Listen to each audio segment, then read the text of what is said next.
Hindi na nakapalag ang isang lalaki matapos umanong magpaputok ng baril sa Purok 3, Barangay Villaflor, Orqueta City, tanghali ng Abril 19, 2026. Kinilala lamang sa alias na Bebel, 42 anyos, isang caretaker ang suspect na umano'y nasa impluwensya ng alak nang mangyari ang insidente. Upon responding by our troops, na recover po natin ang ginamit na baril, no? So itong isang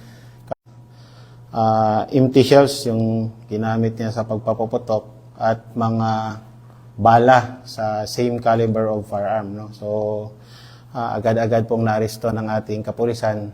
Na-recover sa suspect ang isang 45 caliber pistol, mga magasin, bala at mga basyo ng bala na isinailalim sa inventaryo sa presensya ng mga opisyal ng barangay.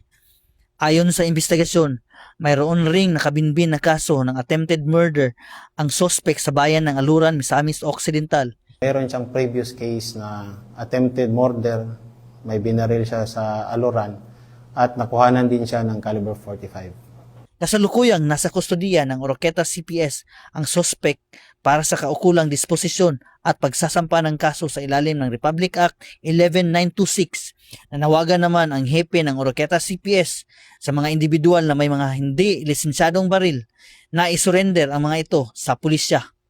Mula dito sa PRO 10 Misamis Occidental Police Provincial Office, ako ang inyong Police News Network Correspondent, Police Corporal Riwel Gildayo, alagad ng batas, tagataguyod ng Balitang Pulis.